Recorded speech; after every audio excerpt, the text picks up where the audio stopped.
에스겔서 6장 11절에 보면은 하나님께서 이스라엘 백성들이 아주 가증한 악을 행하기 때문에 칼과 기근과 전염병으로 망하게 하시겠다고 말씀하고 있습니다.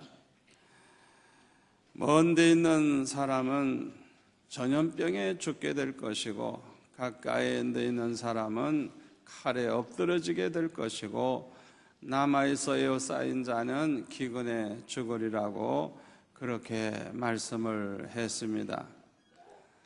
참으로 두렵고 떨리는 말씀이죠. 이 말씀을 보면 하나님께서 이스라엘 백성들에게 세 가지 재난을 주신 것을 알 수가 있습니다. 전염병과 또 칼, 이거는 전쟁에 패하는 거예요. 칼, 그 다음에 기근, 이 세 가지 재난이 있을 것을 말씀하고 있어요. 인류 역사를 보면 전염병으로 인해서 얼마나 많은 사람이 죽었는지 몰라요. 왜냐하면 옛날에는 거기에 대한 약도 없고 대책도 없고 왜 죽는지도 모르기 때문에 많은 사람들이 죽었어요. 패스트, 콜레라, 폐결핵, 천연두, 그런 장티푸스 이런 병으로 인해서 얼마나 많이 죽었는지 모릅니다. 요새는 구제역과 조류 독감 때문에 수백만 마리의 소와 돼지와 닭과 가축들이 죽어가는데 이거는 우리나라만 그런 거 아닙니다. 일본도 그렇고 북한도 그렇고 중국도 그렇고 동남아시아와 전 세계가 지금 야단입니다. 여러분, 이것은요, 이 가축만 그렇게 죽는 거 아니에요. 이건 하나님께서 우리에게 주시는 경고라고 할 수 있어요. 그들을 가축을 죽이는 그 병균이 언제 사람을 죽이는 병균이 될지 모르는 거예요. 하나님께서 이스라엘 백성들에게 가증한 악을 행할 때 이렇게 무서운 전염병을 재앙으로 주셨어요. 또 지금도 전 세계 곳곳에서 전쟁이 일어나가지고 많은 사람이 죽어가고 있고 또 부상을 당하고 있습니다. 집을 버리고 땅을 버리고 직장을 버리고 살아남기 위해서 정처 없이 돌아다니다가 보니까 이제 거처할 곳도 없는 유랑민이 되고 만 사람이 너무너무 많아요. 전쟁으로 인해서 고아가 얼마나 많아지는지 몰라요. 과부도 많아져요.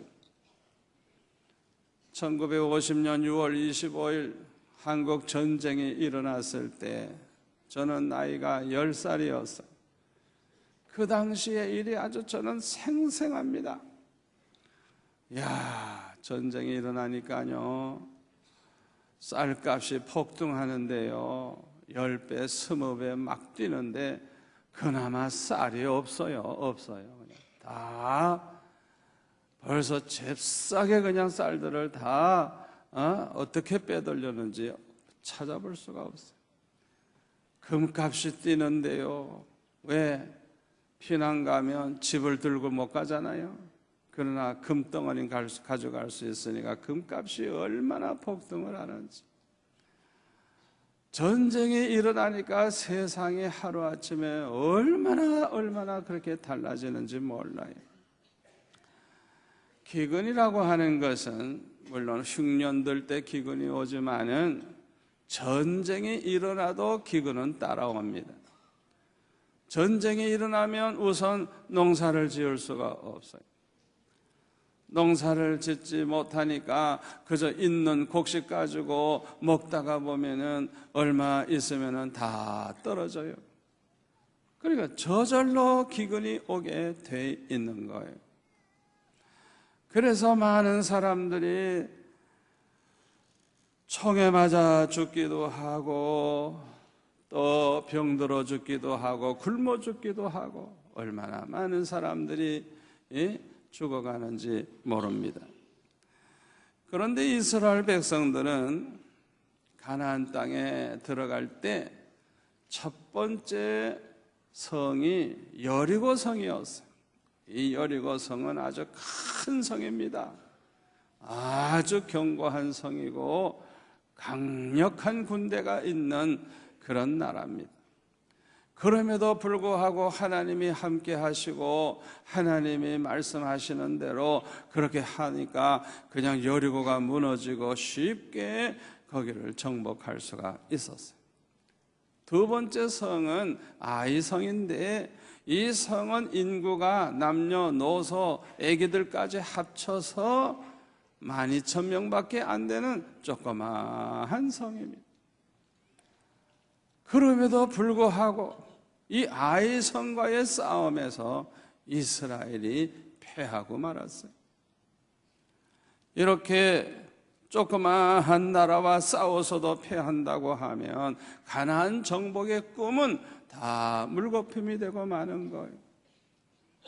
이렇게 패하다가 보면 이스라엘 나라는 멸망하고 말고 살아남아봤자 노예밖에 될 수밖에 없어요. 그러므로 이것은 이스라엘 백성들에게 아주 국가적 재난이 아닐 수가 없었습니다. 그러면 이렇게 아이성 사람들과의 싸움에서 왜 패하게 되었을까요? 한마디로 말해서 하나님이 함께해 주시지 아니했기 때문인 것입니다. 우리가 하나님 앞에 복 달라고 기도 많이 합니다마는 복 중에 가장 큰 복이 뭔지 알아요? 하나님이 함께해 주시는 복입니다. 전지전능하신 하나님, 절대 주권을 가지신 하나님, 만복의 근원 되신 하나님이 함께 하시면 만복이 따라오는 거예요. 세상에 그보다 더 큰 복이 어디 있어요?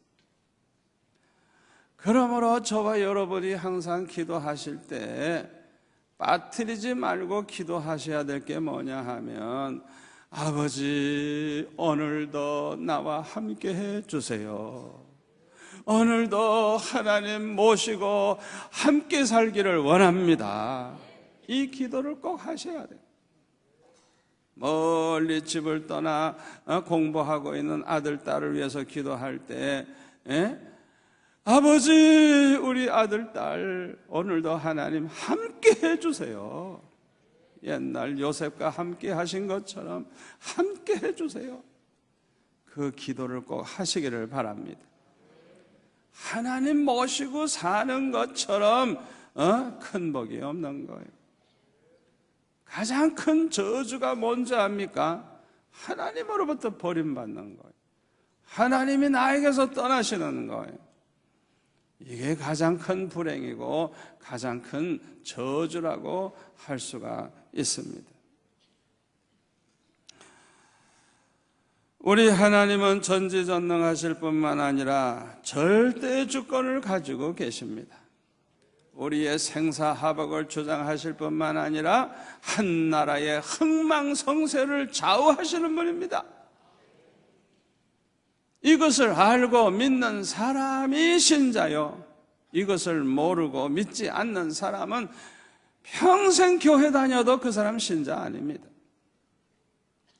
여러분은 하나님에게 절대 주권이 있다는 걸 믿습니까? 우리의 죽고 사는 것이 하나님의 손에 있다는 걸 믿습니까? 사무엘상 2장 6절에 보면 참 사무엘의 어머니 한나가 이렇게 기도합니다. 여호와는 죽이기도 하시고 살리기도 하시며 수월에 내리기도 하시고 거기에서 올리기도 하시는도다. 여호와는 가난하게도 하시고 부하게도 하시며 낮추기도 하시고 높이기도 하시는도다. 이 한나의 고백이 저와 여러분의 신앙 고백이 되시기를 바랍니다. 전쟁에 이기고 지는 것은 이스라엘 백성들의 손에 있는 게 아니에요. 오직 하나님의 손에 있는 거예요. 일반적으로 사람들은요, 숫자가 많은 군대가 숫자가 적은 군대를 이기고, 무기가 좋은 군대가 무기가 형편없는 군대를 이긴다, 그렇게 생각하는 게 모든 사람의 생각이에요. 그러나 인류 역사를 보면 그렇지가 않아요. 로마 제국은 군대도 많고 무기도 최고의 무기를 가지고 있고 전쟁 경험도 많고 세계 최강의 군대를 가지고 있었어요. 그런데도 불구하고 반달족의 침략을 받고 그냥 그대로 무너져서 나라가 망하고 없어져 버렸어요.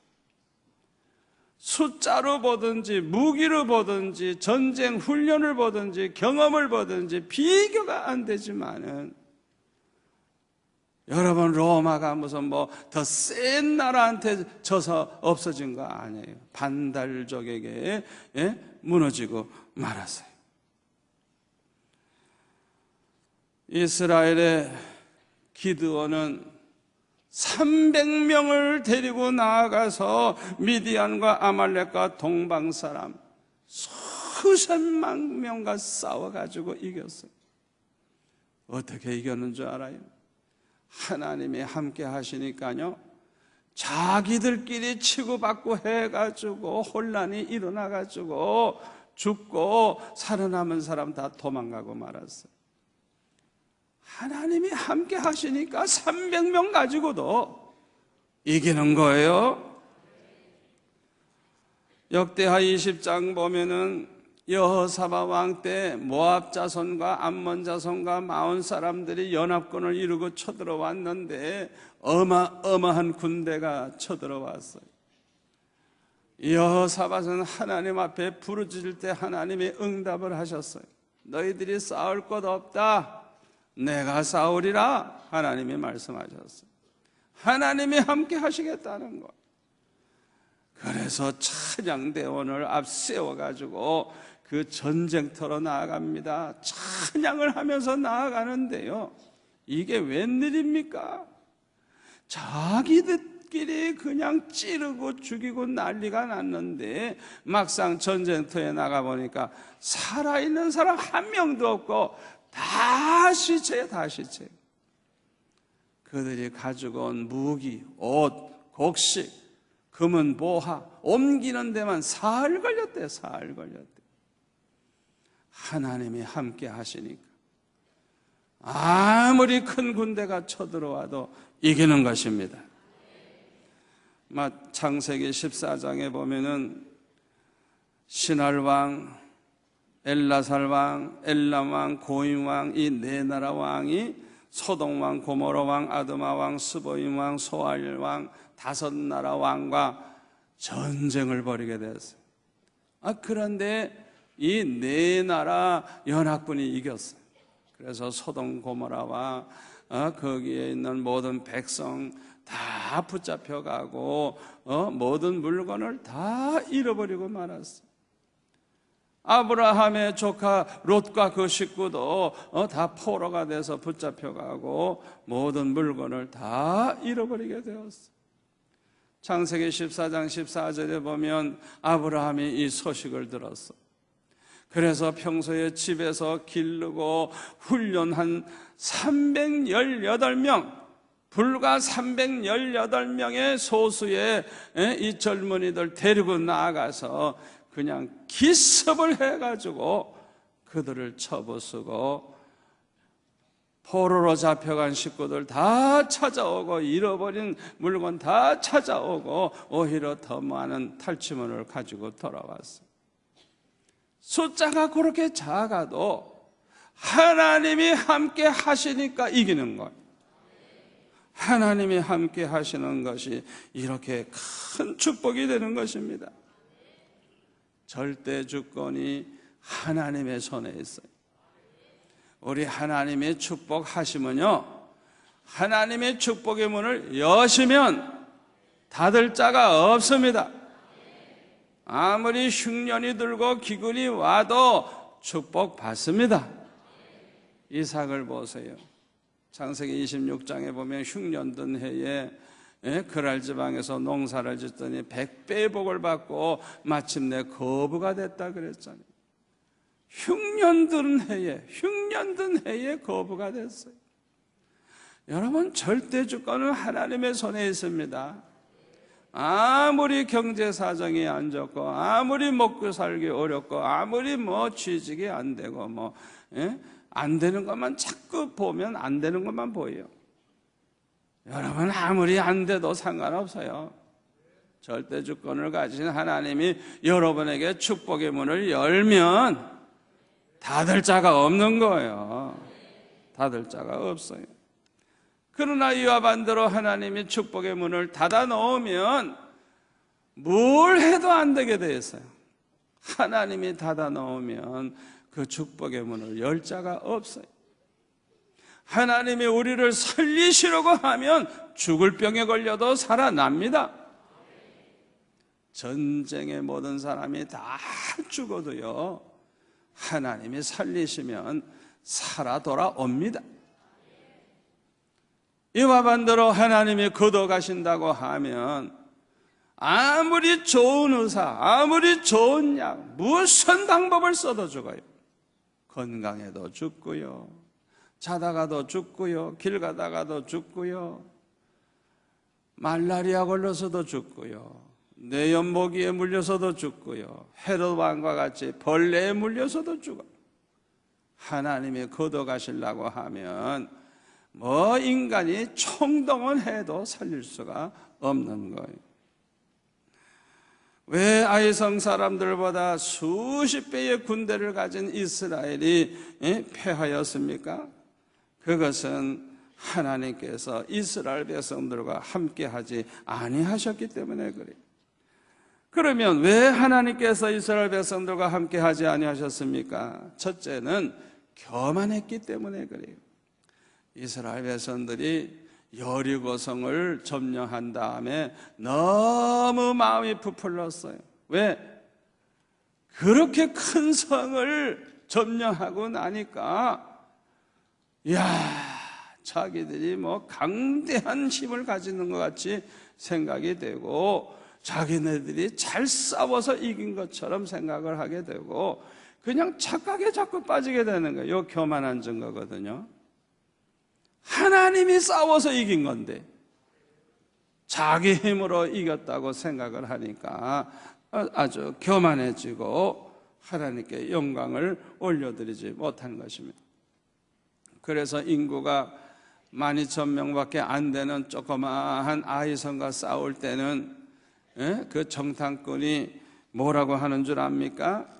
본문 3절에 보면은 여호수아에게 돌아와 말하기를 백성을 다 올라가게 하지 마십시오.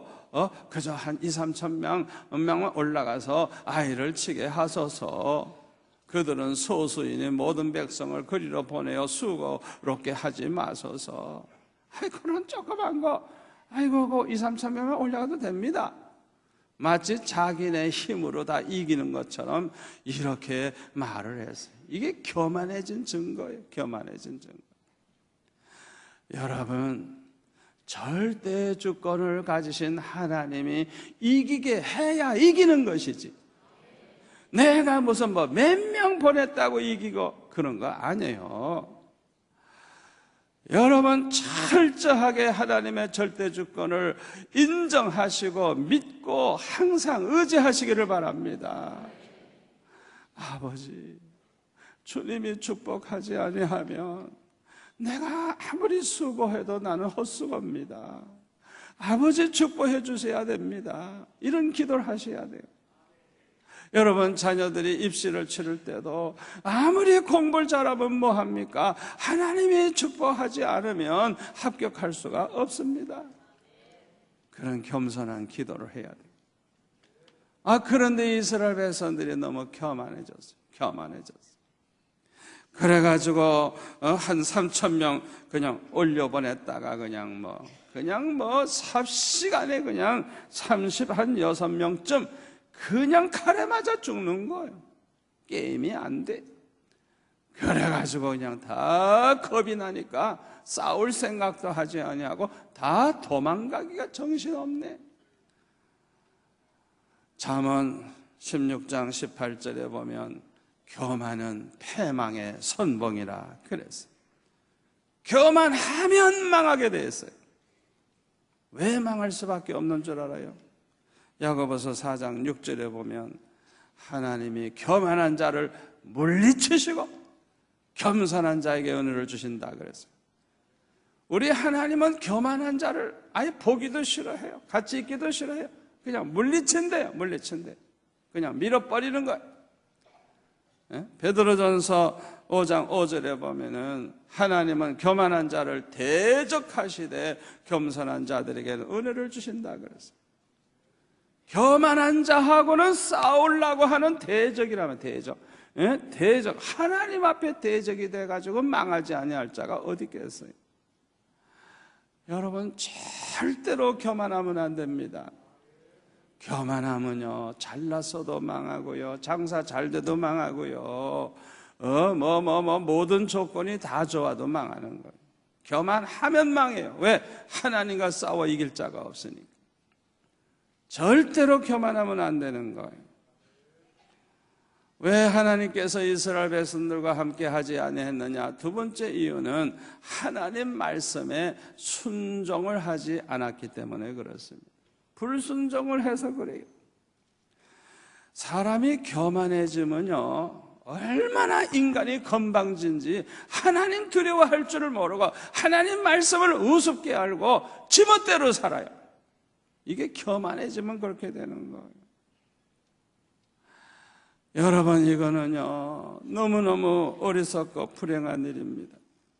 구약 성경에 보면 첫 열매는 다 하나님의 것이라 그랬어요. 그래서 농사를 짓거나 과수원을 해가지고 첫 번 수확은 제일 먼저 익은 거, 먼저 거두는 거, 그 제일 좋은 거, 그것은 하나님 앞에 먼저 드리고 나서 그 다음에 자기가 먹었어요. 소나 나귀나 이런 짐승 가축들도 첫 새끼는 하나님의 거예요. 사람도 첫 번째 낳은 장자는 하나님의 거예요. 철저하게 성경에 보면 첫 열매는 하나님의 것이라 그랬어요. 여러분 매달 수입이 있습니까? 거기에 11조는 첫 열매요 하나님의 것입니다. 그때마다 수입이 들어올 때 먼저 11조를 떼가지고 요거는 첫 열매, 요거는 하나님의 것, 언제나 그렇게 하시기를 바랍니다. 이스라엘 백성들이 가나안 땅을 정복해 나아갈 때 첫 번째 성 여리고는 첫 열매입니다. 첫 열매. 그래서 여리고를 쳐들어갔을 때 하나님이 뭐라고 말씀하셨는가 하니 이 여리고 성을 점령해 가지고 얻게 되는 탈취물들, 금은 보화와 좋은 옷과 모든 것들은 절대 너희들이 손대지 마라. 모두가 다 하나님 앞에 드리라 그랬어. 첫 열매이기 때문에.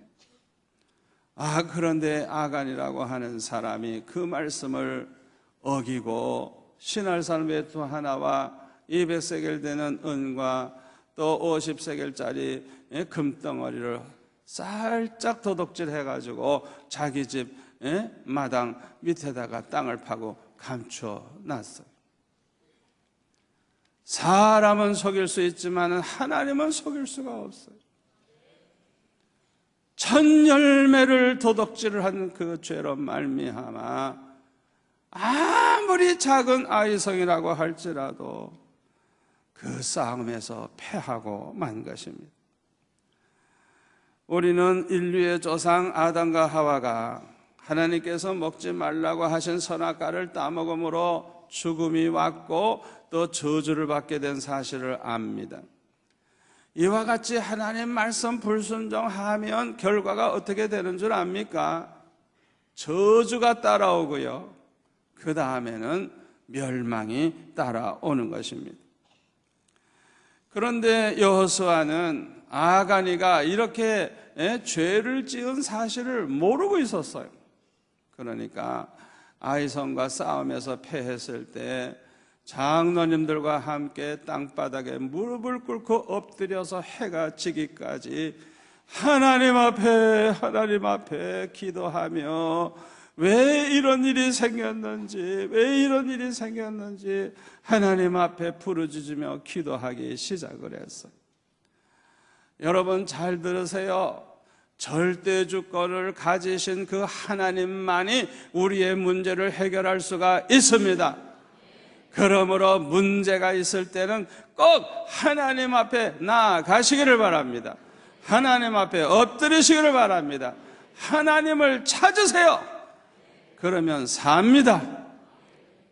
이게 사는 길이 얼마나 중요한지 몰라요. 아모스 5장 6절에 보면은 너희는 여호와를 찾으라 그리하면 살리라. 하나님을 찾는 것만이 사는 길인 것입니다.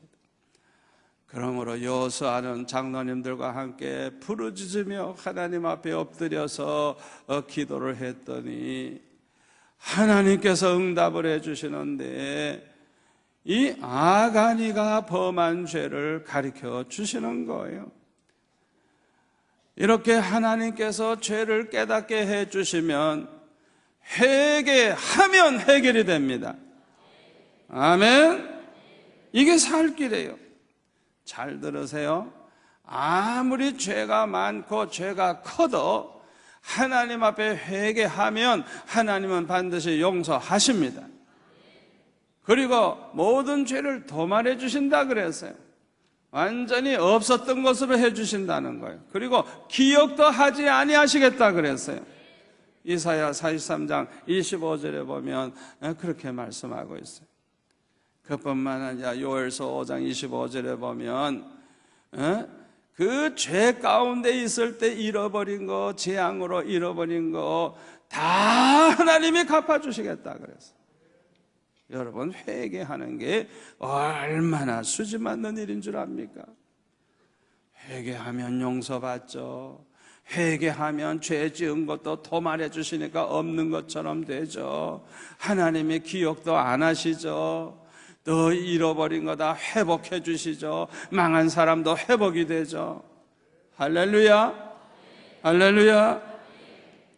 그런데 여호수아는요, 하나님이 말씀하시는 그대로 순종을 하고 철저히 회개를 했는데 어떻게 했느냐? 훔쳐간 그 모든 재물을 다 찾아내가지고 다 불태워버리고 아간이와 그 식구들과 그의 소유물까지 다 온 백성이 아글골짜기에 끌고 가서 돌로 쳐가지고 돌무더기가 되게 했어요. 돌무더기. 그러니까 하나님께서 비로소 용서를 하시고 여호수아 8장 1절 2절에 보면은 하나님께서 이렇게 말씀하십니다. 두려워하지 말라, 놀라지 말라, 군사를 다 거느리고 일어나 아이로 올라가라.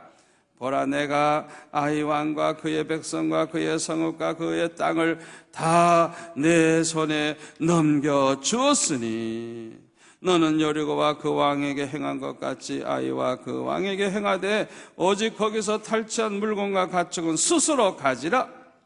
여리고는 첫 열매니까 못 가지게 했어요. 그런데 여기는 가지래요. 너는 아이 성 뒤에 복병을 둘지니라.